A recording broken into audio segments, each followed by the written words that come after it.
When I was in middle school, I lived with my younger sister Callie, who was 3 at the time, and my mom in a tiny apartment in a bad part of town. My mom had left my dad when we were young, and she had become the sole provider for my family ever since. One of her cousins worked at the local McDonald's, which was not far from where we lived, so that was where my mom would drop me off until she got home from work and could pick us up. I was responsible for watching Callie during this time. While it might sound like kind of an annoying job to have, I didn't mind it at all. My mom's cousin would give both of us free food, and I could work on homework while Callie played in the indoor playground. One night my mom was running late to pick us up and it was getting dark out. The restaurant was pretty quiet with only a few customers here and there. 2 men walked in the door and looked around. They both grabbed sodas and then sat down at a table right next to mine. I remember thinking it was strange because there were plenty of other open tables. I minded my own business and continued doing my homework, looking up every few minutes to make sure Callie was okay on the playground. I could see her clearly from where I was sitting. Suddenly, one of the men sat down at my table. It startled me, making me gasp out loud. The man apologized for scaring me and then told me the reason he had come over was that he thought he knew my dad. I explained to him that I hadn't seen my dad in years and that he wasn't even in the state. This didn't seem to faze the man as he went on to ask me questions about school, sports, and what I did for fun. I was so confused about why he was asking me this and why he even cared. He then noticed a cross necklace I was wearing and began asking me questions about my religion and where I went to church.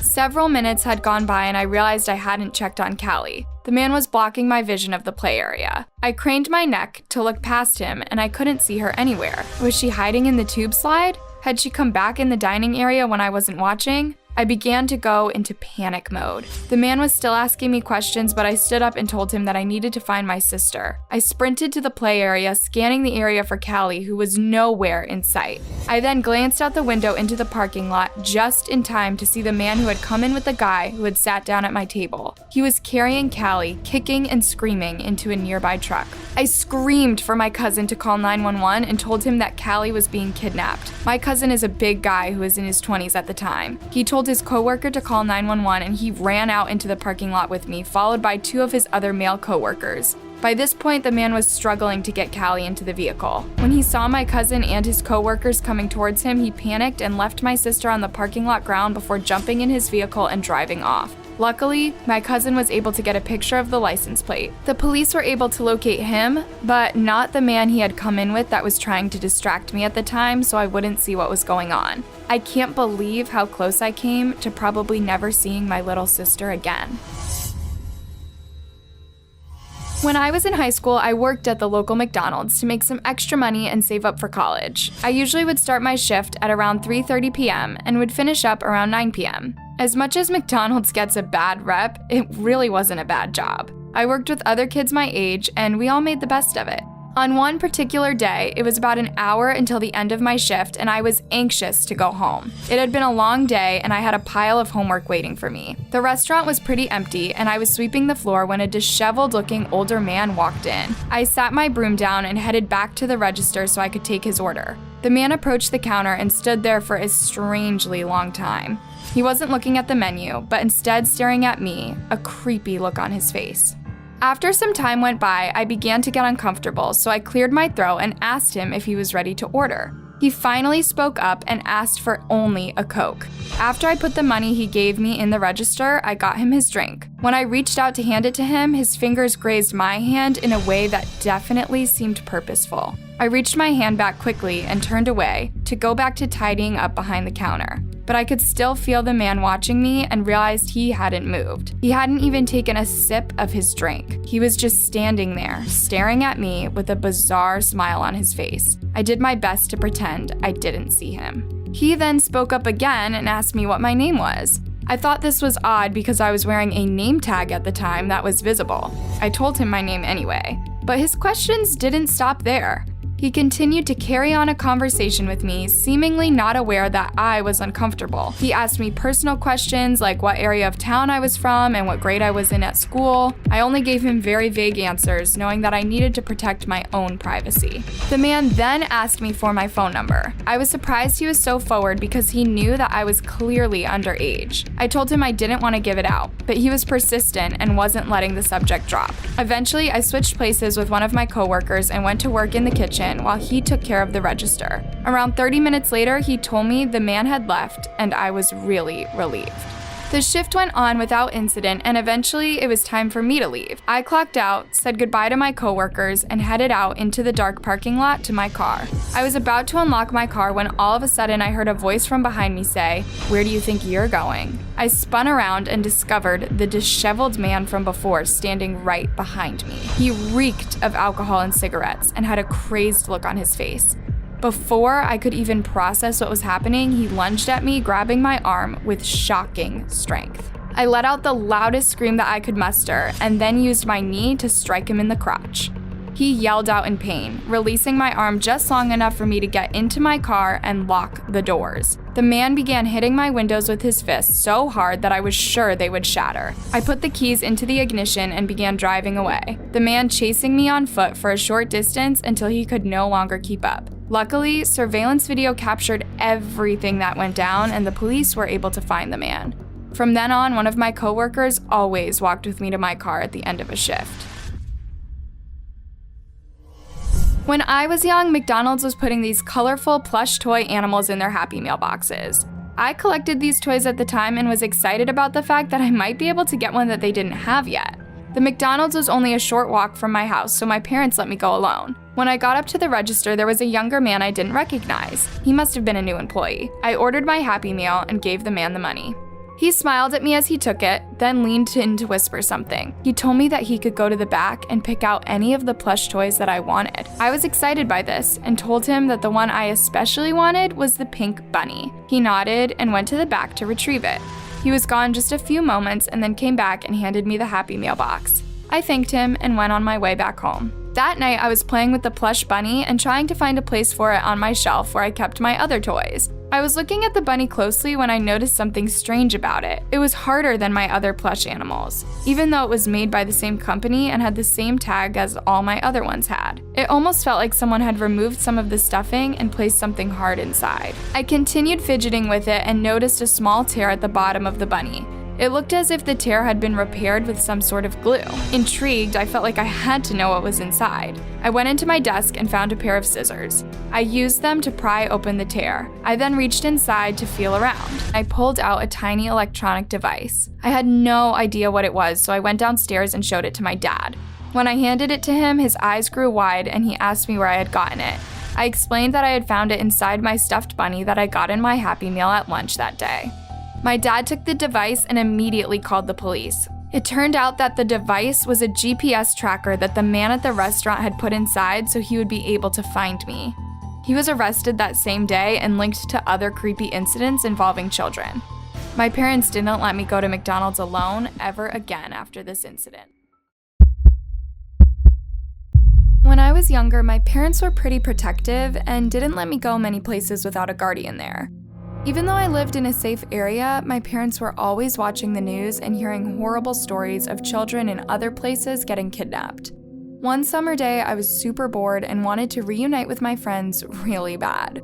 One of my friends suggested in our group chat that we meet up at a local outdoor mall and get some drinks at the Starbucks there. I knew it was going to be difficult to get my parents' permission, but after telling them that there would be several other girls with me the whole time, they finally agreed. My mom dropped me off right in front of the Starbucks, reminding me to stick with my friends and to text her as soon as I was ready to be picked up. I agreed and hurried off to my friends who were standing outside. None of us were really old enough at the time to be into coffee very much, but I think going to Starbucks made us feel like we were mature and grown up. We went inside and all ordered the same drink, a mocha frappuccino, which tasted like a milkshake anyway. The two friends I was with went to reserve a table for us while I waited by the counter to pick up our drinks when they were ready. It was the middle of the day, so the Starbucks was moderately crowded. It was mostly women and teenage girls.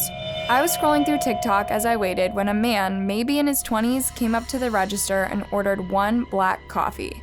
After paying, he went and stood alongside me where the drinks were placed when they were finished. Even though I wasn't looking at him, I had the definite feeling that he was staring at me for some reason. I avoided eye contact and continued to scroll on my phone. "You're kind of young to be drinking coffee, aren't you, little lady?" the man said. At this remark, I looked up at him and took in his expression. He was staring at me intently, a smirk on his face. "Oh, I only got a Frappuccino," I answered with a nervous laugh. I was hoping the conversation would end there, but he continued to talk to me and ask me if I was there alone. I told him I wasn't and gestured towards where my friends were sitting. I could tell my friends had picked up on the interaction because they were watching me closely, a slight look of concern on their face. Luckily, the last one of our drinks came out right then, and I quickly gathered them all up and headed to the table. My friends immediately asked me if I knew the man I had been speaking to at the counter. I told them no, I had never met him in my life, and he was just some creepy, over-friendly stranger. We shrugged off the incident and began catching up about everything we had been doing during summer break. Partway through our conversation, I noticed that the man from the counter had sat down at the table next to us. He was by himself. I wanted to turn and see if he was watching us, but I didn't want to bring any attention to myself. I wondered if my friends had noticed where he was sitting too, but I didn't bring it up. About an hour passed by and our cups were empty. One of my friends proposed that we walk down the street and visit the Forever 21 store that was also located within the shopping area. I agreed and we headed out of the Starbucks store and began making our way down the street. We had only been walking for 5 minutes or so when I had the urge to look over my shoulder and take in my surroundings. My blood went cold when I realized the man from Starbucks was a short distance behind us. I told myself it was a coincidence, but I knew it was weird that after all that time at Starbucks, he just so happened to leave right after we did. I didn't say anything to my friends, not wanting to scare them. We reached Forever 21 and headed directly to the back of the store where the graphic t-shirts were located. All three of us found some things we wanted and we decided to try them on in the dressing room. After I had figured out what I wanted to buy, I redressed in my own clothes and headed out of the dressing room to find my friends. To my shock, I came face to face with the man from Starbucks. He was staring right at me, a sly smile on his face. "Funny to see you here," he said. I knew for a fact he had followed us, / this time I did not laugh or smile.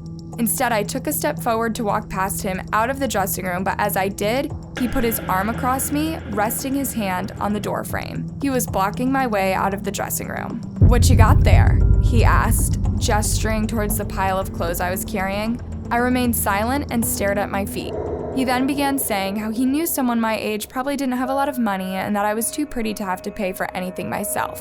He then offered to buy me anything I wanted in the store. I shook my head, telling him that I had my own money and could pay for the clothes myself, but he was very persistent. I was becoming more and more uncomfortable, not sure how things were going to play out. Luckily, my two friends came out of their dressing room stalls just then and looked at me, a worried expression on their faces. They asked me what was going on. I tried to think fast. I told them that my mom had texted me and she needed to pick all three of us up right away. They instantly knew what I meant and dropped their items. We all three began making our way out of the store. The man was calling after us, telling us to wait, but we didn't turn back. The second we got out of the store, we began sprinting as fast as we could to get away from the man. "Where should we go?" one of my friends asked, but I didn't have an answer. I looked over my shoulder and I saw the man chasing after us, a crazed look on his face. We turned the corner and I saw a police officer standing by a parked car writing a parking ticket. I ran towards him at full speed, screaming for help. He turned, his eyes wide, as all three of us came up to him. Breathlessly, I explained that we were being stalked by a man. To be safe, he had all three of us sit in the back of his police car while he called for backup. We contacted our parents, who later came to pick us up. Police searched the area and were able to find the man. It turned out that he was wanted for doing illegal things with a minor. I can't help but think what would have happened if the officer hadn't been there that day. When I was in high school, I worked as a barista at Starbucks to make a little extra money. While it could be stressful at times, it was a fun job for the most part. Because of school, all of my shifts had to be late in the afternoon till evening time. I would get home from school, eat dinner really quick, then head to my shift. Sometimes I would stay at work until 8 p.m. or even closing time. One day, I was at work with only 2 other employees. One of the girls who was supposed to be there that day was feeling sick, so she went home early. We were technically short-staffed, but considering it was the evening, we had less customers than usual, so we weren't really struggling. It was the quarantine time, so the inside of the Starbucks was closed, and you could only go through the drive-thru. This meant less work for us because we didn't have to spend as much time keeping the inside of the store clean while simultaneously serving customers at 2 different locations. There was a lull in customers, and so I was organizing our supplies and writing down what items we were running out of and what we were going to need to order. The 2 girls I was working with were making drinks and running the register whenever a customer appeared. Because we weren't busy, I decided to mop the floors. I was in the middle of cleaning when all of a sudden there was a loud bang that made me jump. I looked up and saw a man wearing tattered clothes banging at the glass door. The door was locked since no customers were allowed in. I walked up to the door and gestured for the man to go to the drive-thru.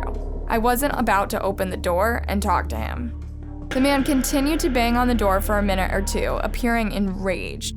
We just ignored him, assuming he would get the memo and eventually pull around to the drive-thru. We all agreed he was a weirdo, but weirdos came by all the time, and we weren't really worried about it.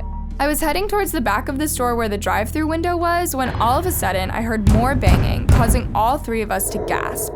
"Oh my gosh," I heard the girl running the window say, and I looked up to see the man standing there, banging on the window.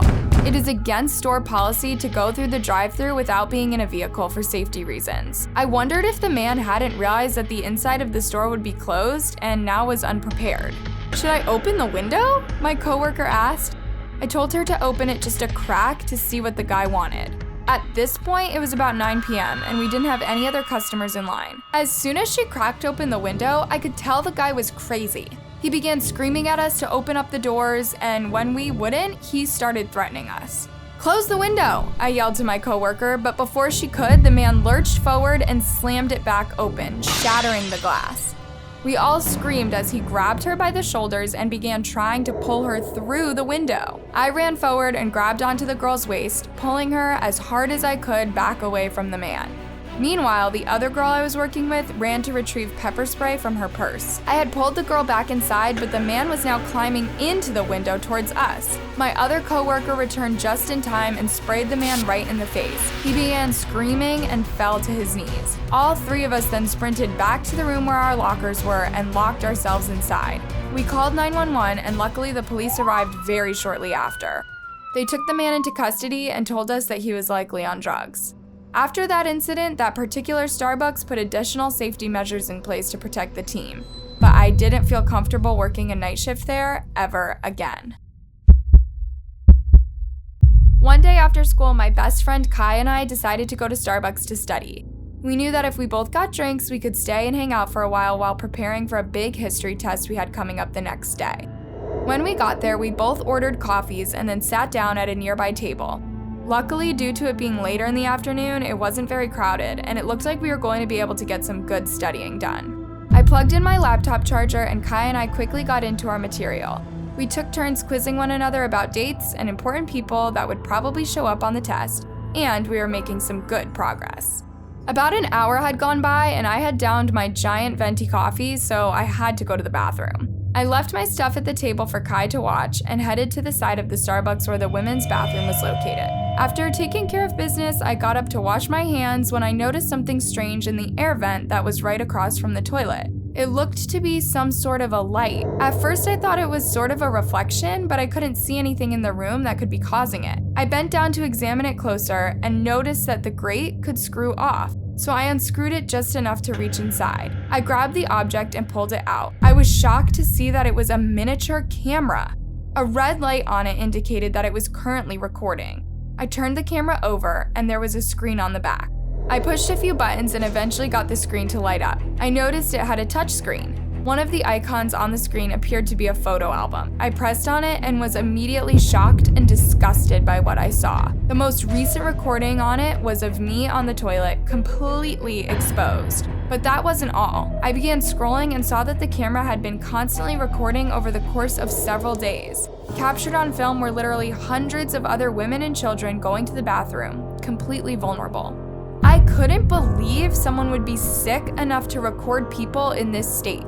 I didn't want the camera to end up in the wrong hands or for it to be used for some disgusting purpose, so I ended up driving to the police station that day and dropping it off with them. They thanked me for doing the right thing and assured me that they would launch a full investigation into who had placed the camera in the bathroom. They kept true to their word, and the suspect was arrested that day. It turned out that the person who had placed the camera there was probably one of the last people I would expect, the manager of the Starbucks. The man was married with 3 kids, but clearly had a sick mind. Investigators determined that he had been keeping up this practice for months. He would place the camera in the grate a couple of times per week and would retrieve it after it ran out of battery. He would then take the memory card out of the camera and upload the footage onto his computer at home, which later was confiscated by the police.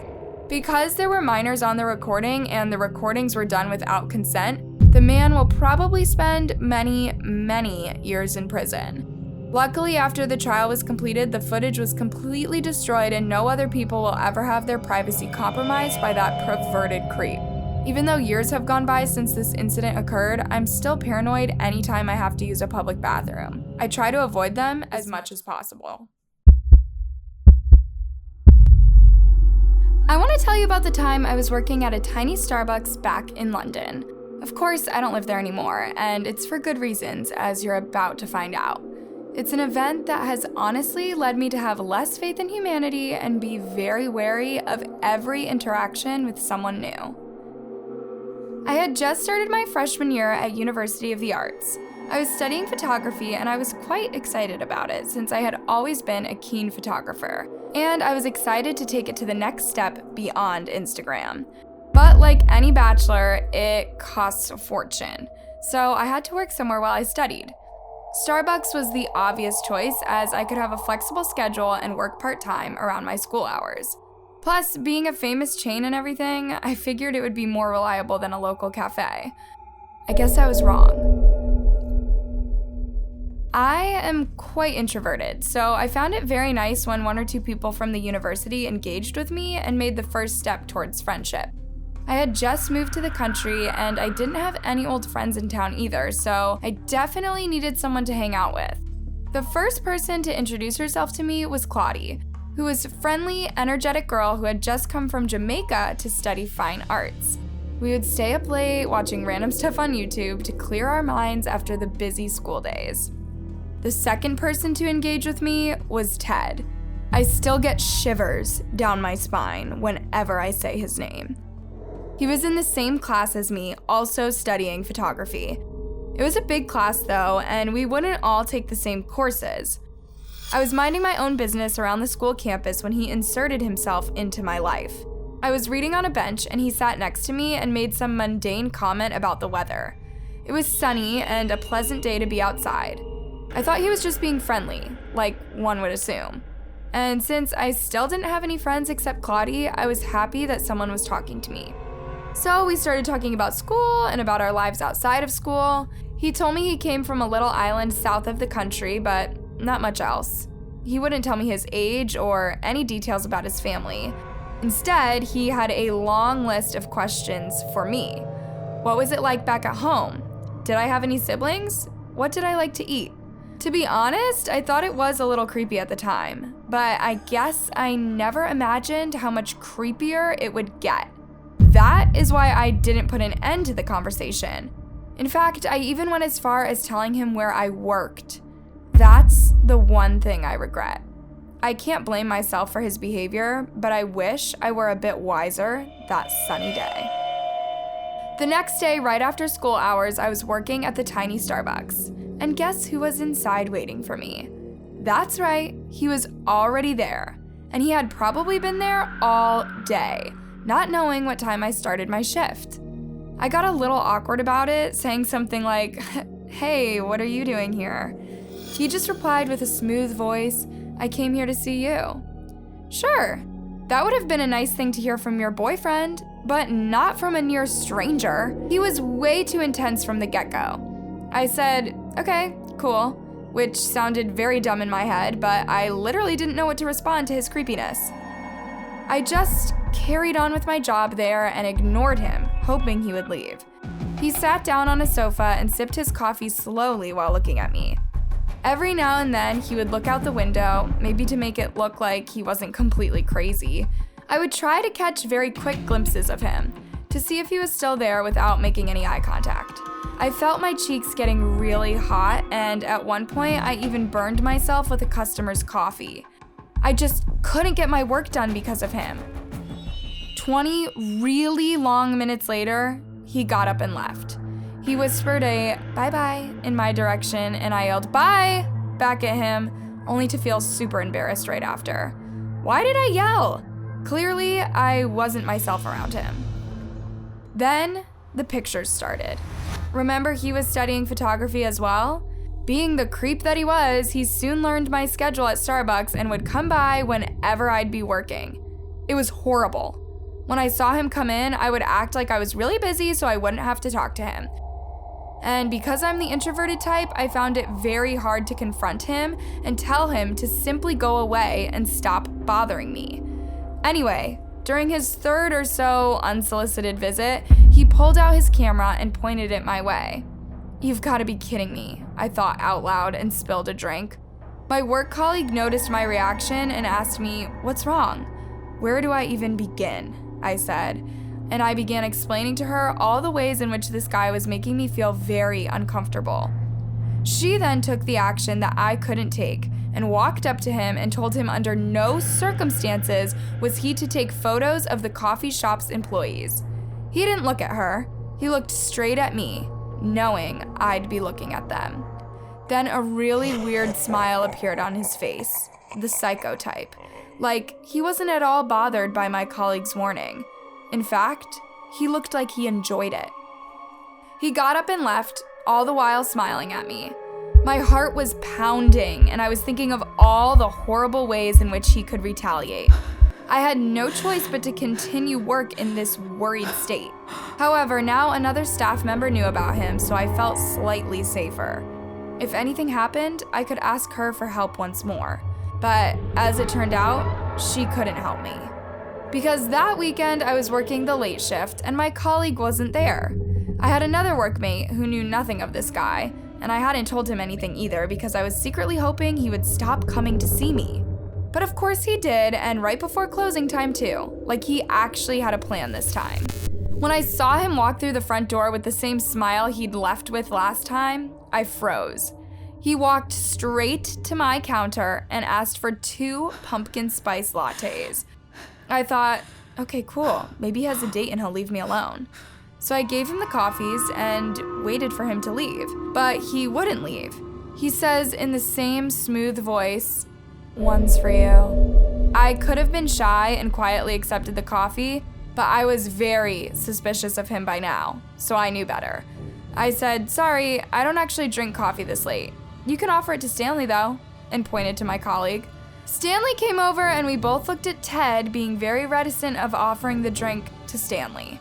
Stanley and I looked at each other and silently agreed that Ted's behavior was off limits.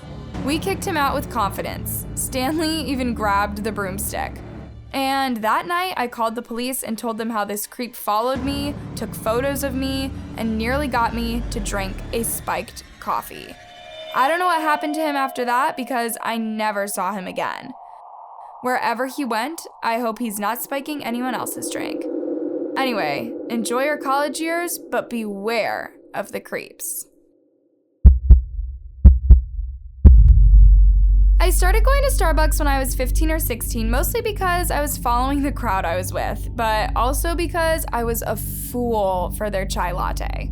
However, I was about to find out you can have a very negative experience inside a Starbucks too. So negative that as much as I love my chai lattes, I stopped going to Starbucks throughout the rest of my high school years. My friends were mostly my age, but often my older sister Nina would tag along with me after school. She was in college, and the college was around the same area as my school. She was always friendly with my classmates, and that proved to be a mistake. At one point, one of my classmates, Ryan, developed a thing for her. But Nina was engaged, and of course she didn't want to cheat on her fiance with a guy 4 years younger than her. Ryan didn't care though. He kept complimenting my sister in exaggerated ways, and he would touch her in ways that just weren't appropriate, considering he knew she was engaged. Unfortunately, Nina's fiance wasn't around that much as he was a traveling dancer, always on tour. And my classmates weren't protective of Nina either, as they were. Well, they were 16 and this whole display just amused them.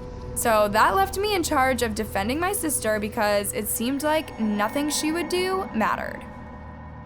Although I tried pushing Ryan out of my group or sneaking to Starbucks without him, somehow he would still find ways to tag along. Once, Nina and I were waiting in line when Ryan simply hopped on my sister's back and yelled, "Surprise!" Ugh, so distasteful. Eventually, Nina stopped coming to Starbucks with us, and I felt sad about this. I liked it when she was a part of my group, and I didn't want to have to leave the group either. Bar this guy, everyone else was super nice and smart. But he was just something else. Over the next few days, Ryan started showing his anger towards me. He probably felt that I was responsible for pushing Nina away from him. He just couldn't see that she was not interested in him. So he decided he was going to get his revenge on me. One day after school, we did our usual Starbucks run when Ryan suggested he was going to get a round of coffee for everyone.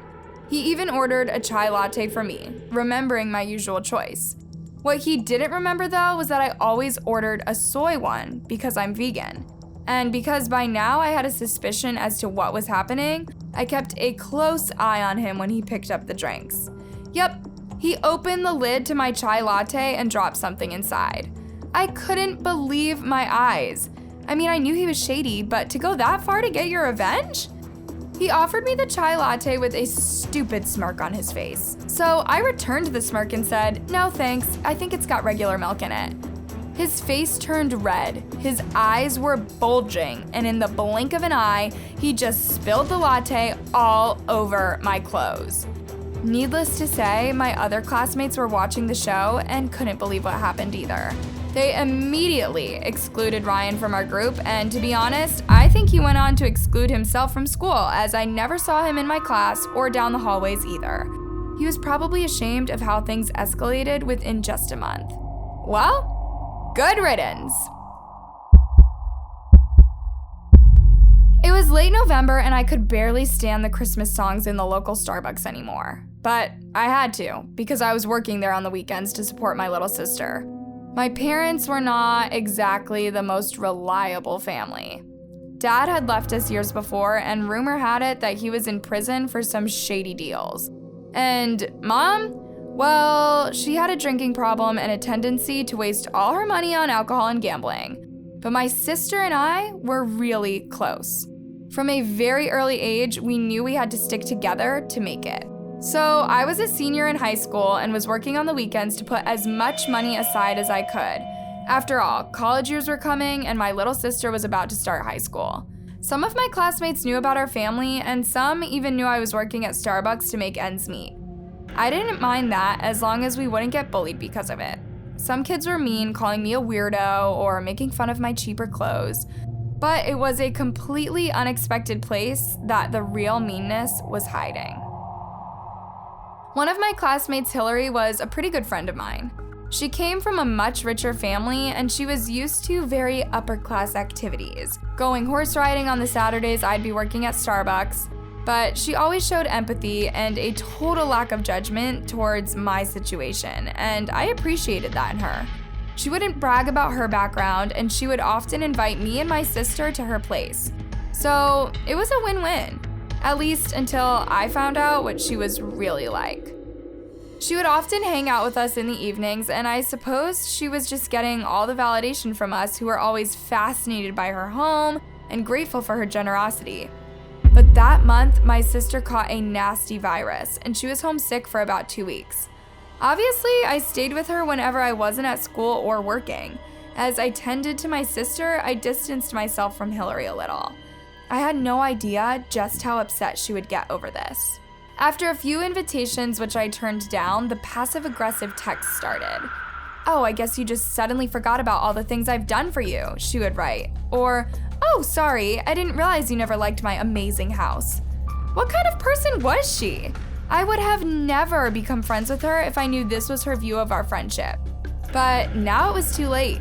I just ignored her arrogant texts and hoped that the atmosphere would just die out. But she didn't feel the same way. So on that late November Sunday morning, Hillary decided to visit me at the Starbucks. An unexpected thing for her, who would usually hang out in much fancier places during the weekends. Silly as I was, I thought that maybe this was a nice thing, that she had come to apologize for her behavior. And for a moment, she had me believe it. She came up to me with a friendly smile on her face, asking me about my day, like nothing had happened. I replied and let the conversation flow as I waited for her to address those creepy texts. She then ordered 2 drinks, one for her and one for me. I thought, cool, that's her way of saying sorry. I'll take that. I made the drinks and put them on the counter without lids on, as I figured we'd just drink them and talk. I turned my back to her to clean the mess I'd left behind, and I heard my work colleague ask Hillary, "What's that you got there?" I immediately turned toward her and saw her opening a little sachet containing some sort of powder. "Hillary?" I asked and waited for an explanation. She just mumbled, Then she just dropped the sachet and left the Starbucks as fast as she could. I looked back at my work colleague, half thankful, half confused. What had just happened?